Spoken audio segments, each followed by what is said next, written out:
What we're going to talk about in this lesson are sampling distributions and the central limit theorem. And I want to start with talking again about our sample mean.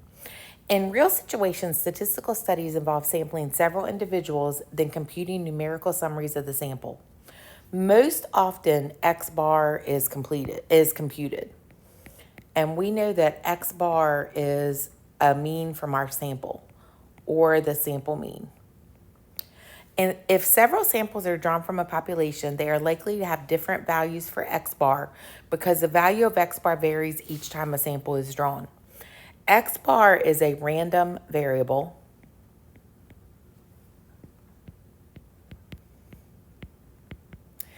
For each value of the random variable X bar, we can compute a probability. The probability distribution of X bar is called the sampling distribution.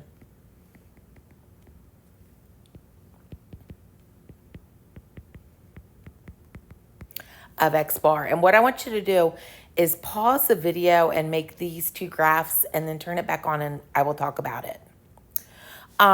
The left graph is a population distribution, and I made this up, of all SU male students. And here's what I said. I found mu to be 5'10", 70 inches. I wanted to even number in the center. And what I did was graph every male student at SU. And I want you to look at my graph. This clearly is not everyone. I would have, I don't know, probably 3,500 males, okay? My graph goes from 5'4" to 6'4" with one dot on either side of that. It would go out further. I would have so many people that this would look like a red curve and it would look approximately normal. It would look solid red with the dots. Now, after I did that, what I had you do was go out and sample 50 students. It's 50 male students, take a simple random sample. And then we graphed our X bars. Now notice in this one, we graphed X bar, that is the sample mean. That's the sampling distribution of X bar. And I want you to look at the two graphs. And what I want you to notice about the two graphs, the big thing about the two graphs is they both have the same center. Both of the graphs would center at 70 inches. Okay, so they both have the same center. But when you look at the sampling distribution, it has much less spread. Okay, so the sampling distribution, and we're talking about sampling distribution here. Same center, but much less spread. And when you notice that about the sampling distribution, you're on your way to this lesson because that's a big thing. Same center, less spread. All right, and for the next part of the lesson, I want to talk about a four-sided die. It's tetrahedral dice are shaped like a pyramid with four faces. Each face corresponds to a number between 1 and 4. Tossing a tetrahedral die is like sampling a value from the population 1, 2, 3, and 4. We can easily find the population mean and the population standard deviation. And what I want you to do is pause the video and I want you to find mu and sigma from this distribution. Go to your calculator and type it in to your tables. What I did was I typed in my X's into my first column, my frequencies into the second, and I'm going to go over to stats. And I see that the mean of this, the population mean is 2.5. And the population standard deviation, I'm going to give 4 decimals, is 1.1180. All right, and keep in mind that's a population. Now, what I want you to think about is, say we took the tetrahedral die and we tossed it 3 times and we found our X bar. All right, so for example, someone got 111, so their X bar was 1. All right, someone got 112 and their X bar was 1.33. And what this table gives you is every possible value of what you could possibly get with X bar. All right, and the table displays all possible samples of size 3 and the sample mean. And here's what I want you to note about this data. They took the X bars and typed them in on the calculator, and here's what they got. The mean of all the values of X bar is 2.5, exactly the same as our population. Okay, so we've got population and we've got a sample. The standard deviation, however, is much less. Okay, because look at that standard deviation and look at our standard deviation. And what I want you to note is the mu of x bar, the mean of the sampling, just the samples, the sampling distribution. Mu of x bar is mu. It's the same. And sigma of x bar is much smaller than population standard deviation.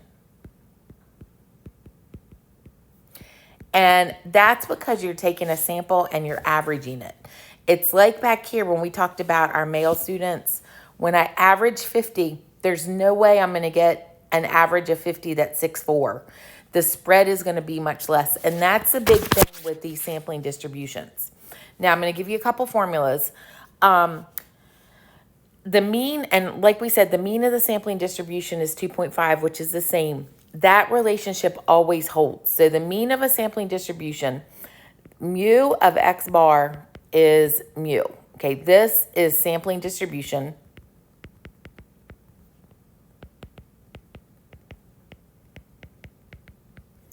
This is population.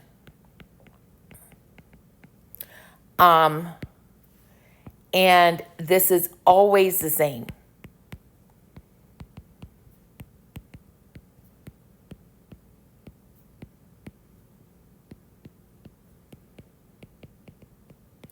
And the standard deviation gets smaller, and it's not obvious how much smaller it gets, but what you do is you divide it by the size of the sample. All right, so the standard deviation of the sampling distribution, sometimes called the standard error, is sigma of x bar equals sigma divided by root n. It's going to get smaller, and it's going to get smaller based on how big your n is. N, again, is your sample size. And the reason for this is because sample means have less variability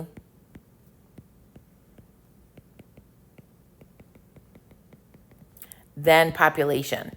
And what I want you to think about is just think about those heights. So think about what we did with the heights. Now look at this next problem. And it says, among students at a certain college, the mean number of hours of TV watched is 10.5, and the standard deviation is 3.6. A simple random sample of 16 students, so they're taking a sample, is chosen. Let x bar be the mean number of hours of TV watched, and what they want you to find is mu of x bar and sigma of x bar. So every time you do this, I want you to write this. Mu of x bar always equals mu equals that 10.5. It never is going to change. Sigma of x bar is going to change. It's going to become smaller. It's sigma divided by root n. Sigma is 3.6 divided by root 16. N is your sample size. I'm going to do 3.6 divided by, you could type in root 16, or you could type in, of course, 4. And it is 0.9 or 0.9 hours. And both of these are the same unit as the problem, the mean and the standard deviation. Pause the video and try this problem. All right, in this problem, mu of x bar is mu, which is 6. And sigma of x bar is sigma over root n, which is 4 over root 25. And 4 divided by root 25 is 0.18. All right, and notice in both problems, the standard deviation got smaller. The mean stayed the same. It always does. All right, now I want to go back and revisit our sampling distribution with the tetrahedral die for a minute. When you look at this, what they've done here is they've just listed out all of the X bars from that other page. So they've listed all the X bars, and they found some probabilities. So the probability that the sample mean is 1, that only happened one time. There's 64 total outcomes. The probability is 1 over 64, and then they give you a decimal. And then they went through and they calculated all these probabilities. So, and if you look at this table, The probability of one they gave us, when they did the 1.33, they just went through and counted all them, and they divided it by 64 to get the probabilities. And this was your probability distribution. Now, I want to look at two graphs. When you look at these two graphs, this first graph is the population graph of the tetrahedral die. And where that came from was this table. Okay, so I could get a 1, 2, 3, or 4 at a 25% chance of each one. And when you look at that, that of course is a uniform distribution, like what we've talked about with our graphs. Now, when you look at the sampling distribution for X bar,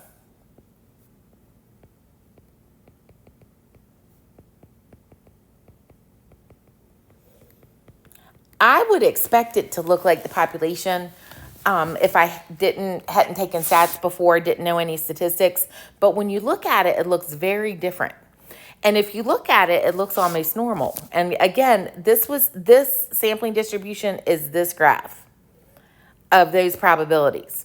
And remarkably, it's true that for any population, if the sample size is large enough, the sample mean X bar will be approximately normally distributed.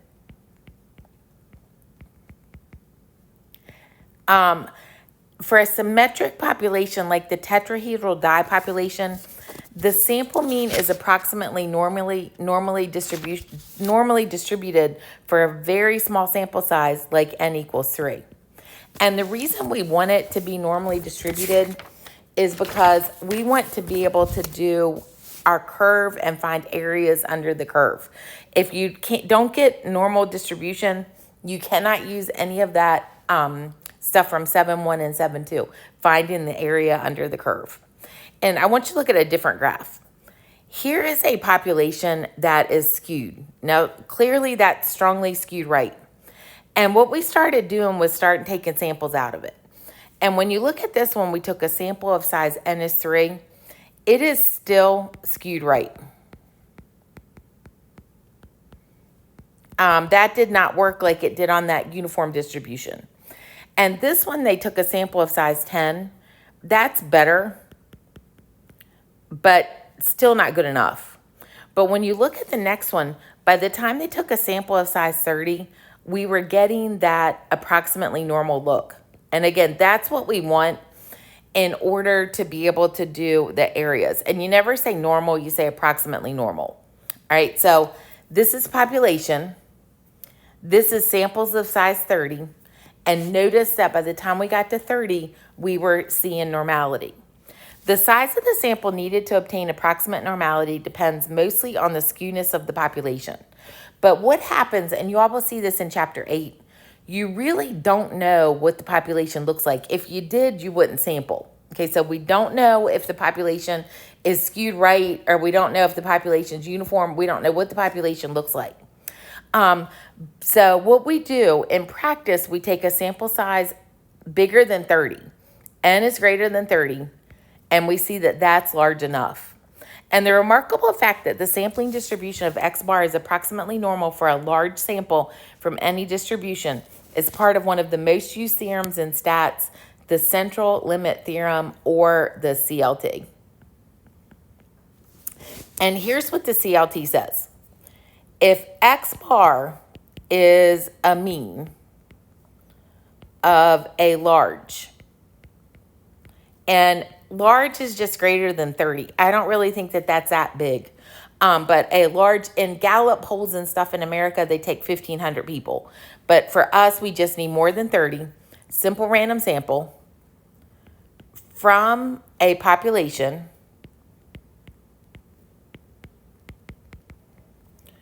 with mean mu and standard deviation sigma. The sampling distribution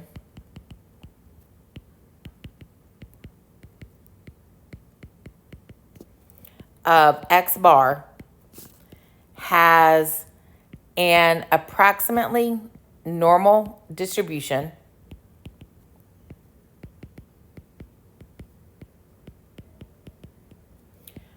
with mean, and it's the same formula as we had before. Mu of X bar equals mu. Same thing. And standard deviation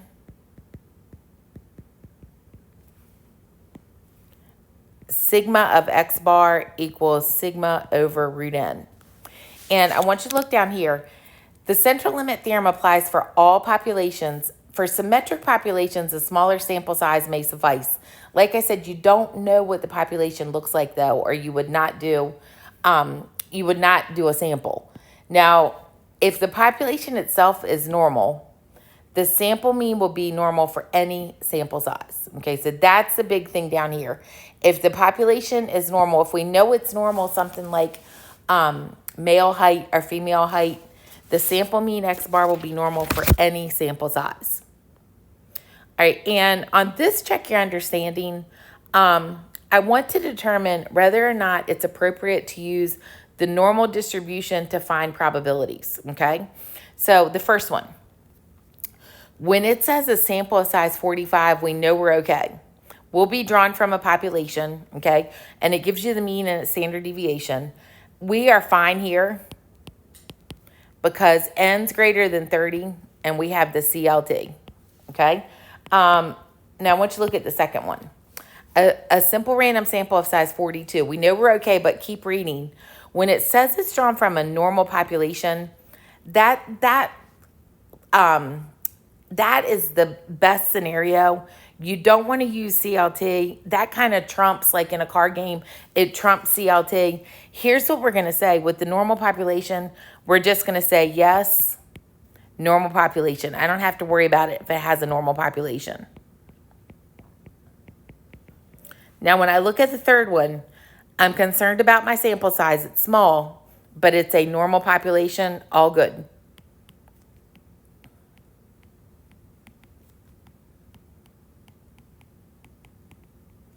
And when I look at the fourth one, my sample size is small.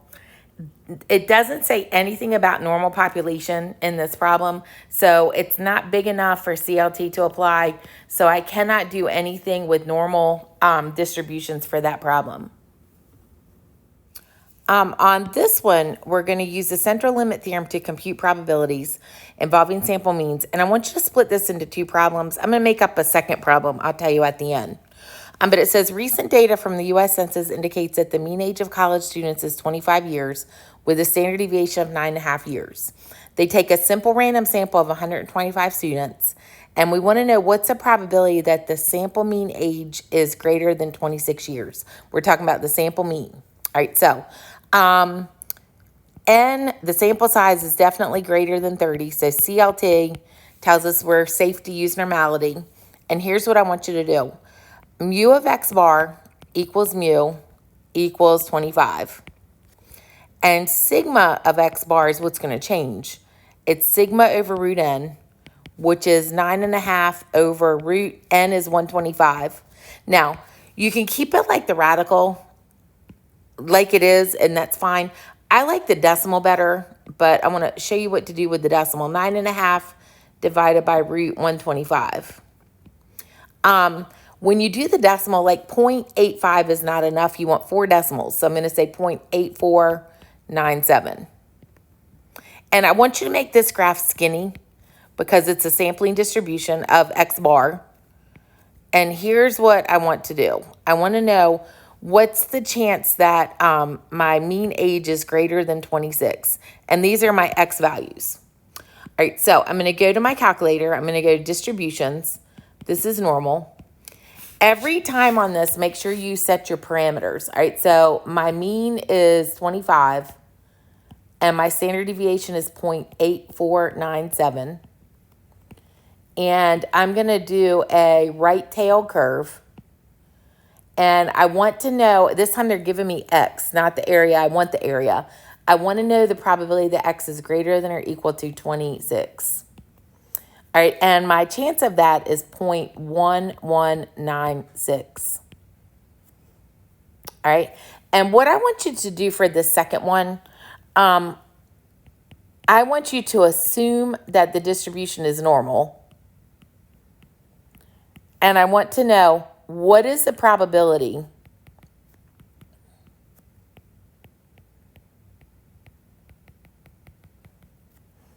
an individual is older than 26? Now, notice that this is not about the sample mean. This is about one person. If it's talking about one person, you don't divide by root n.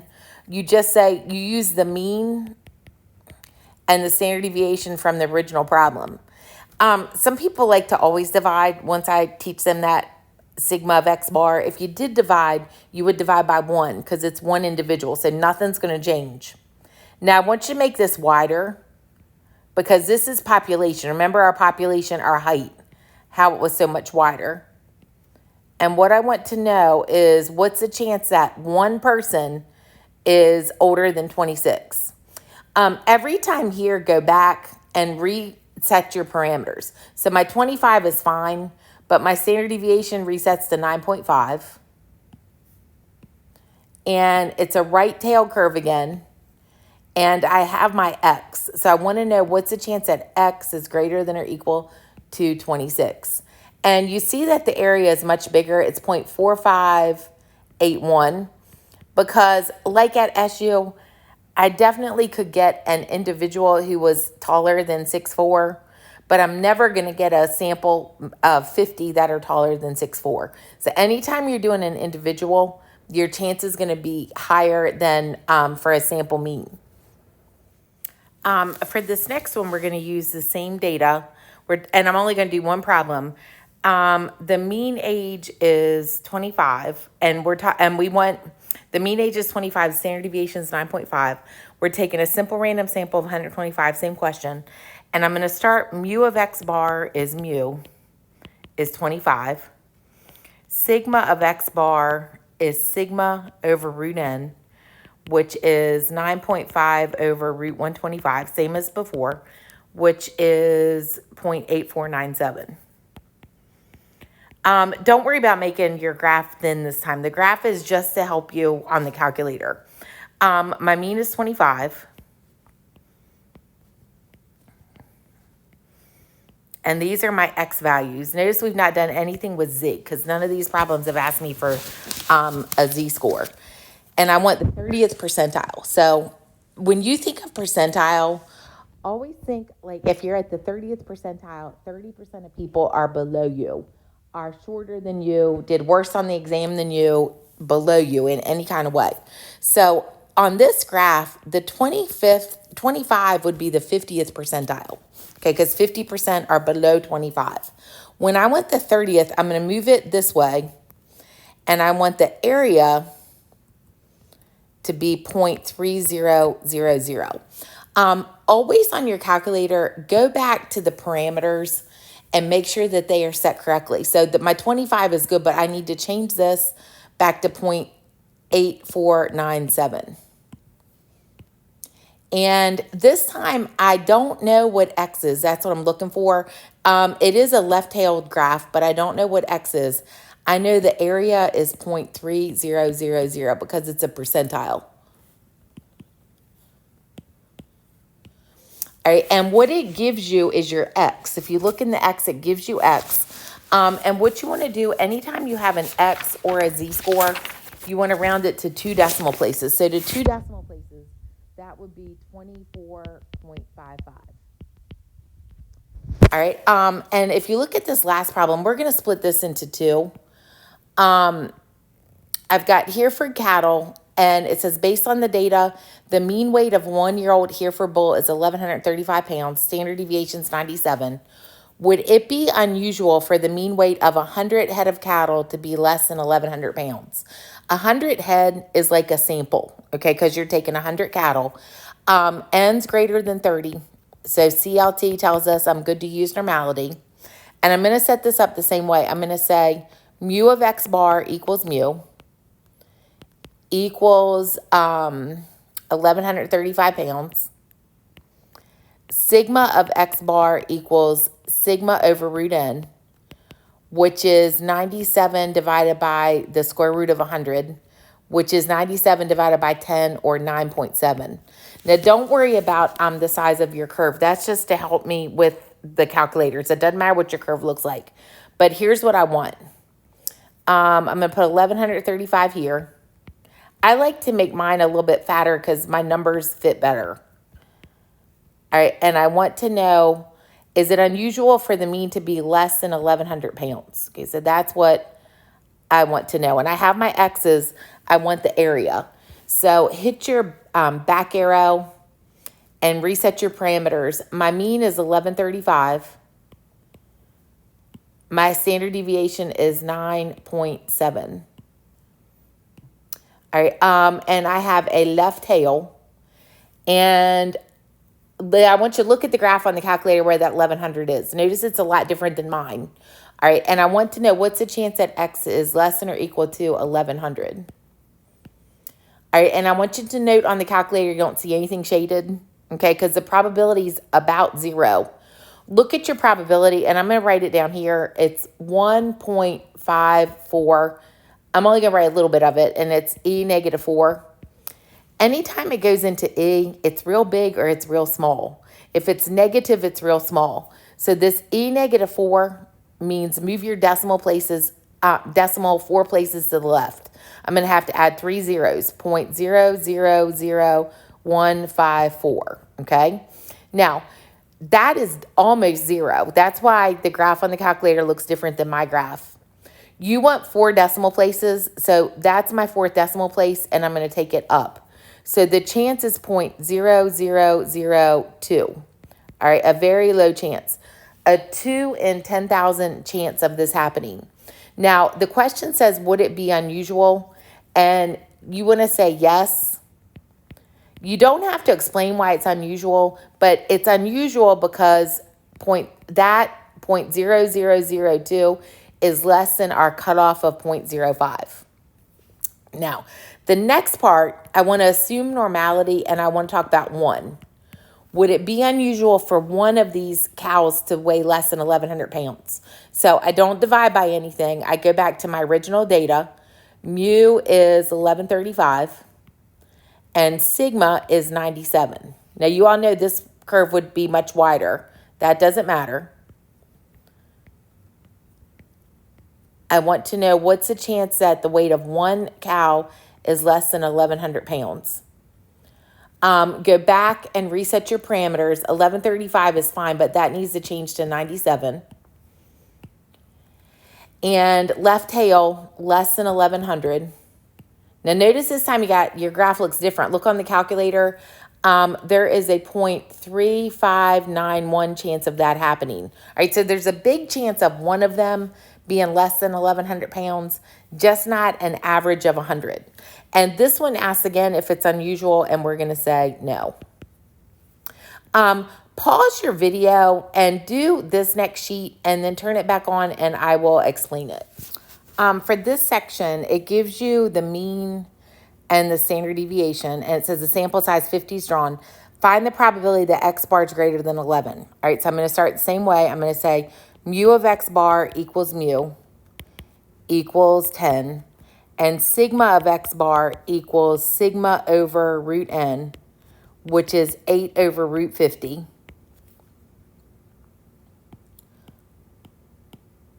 And 8 divided by root 50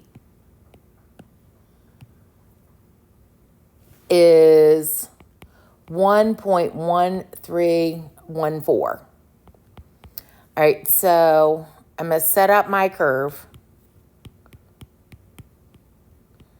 And I want to know the probability that X bar is greater than 11. All right, so I'm given my X's. I want my area. I'm going to reset my parameters.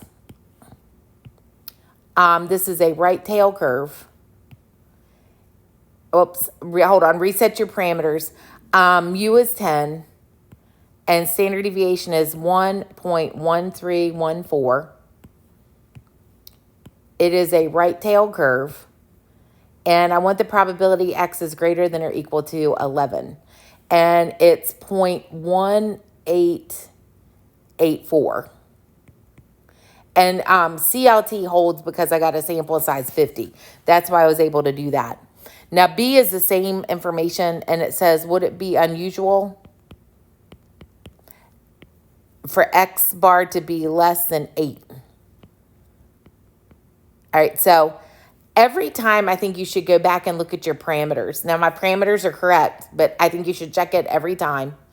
I want a left tail curve, and I want to know the chance that X is less than or equal to 8. All right, and the chance is 0.0386. That is less than 0.05, so it is unusual. The next one, they're doing a sample of size 112, so CLT is fine. Mu of X bar is 47.5. Sigma of X bar is sigma over root n, which is 12.6 divided by root 112. Go back to your calculator, and 12.6 divided by root 112 is 1.906. And I want to know the probability that X bar is between 45 and 48. And like I said, don't worry about your graph because you got a good graph on the calculator. It's just to help you get the calculator. All right, so I'm going to go back and reset my parameters. And my mean is 47.5. My standard deviation is, I think I have one less number there. Hold on. This standard deviation was 1.1906. All right, so my standard deviation is 1.1906. And this curve is between, and I want to know the chances between 45 and 48.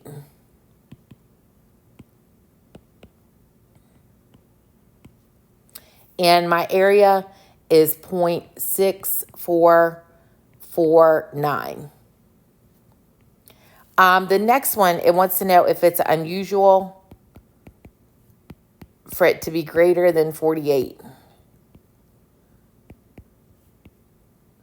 All right, go back and check your parameters, even though we know they were okay. You should check it every time. I want a right tail curve. This time I'm given X again. I want that area greater than or equal to 48. And it's 0.3373. And don't forget, like, circle that if it asks you that.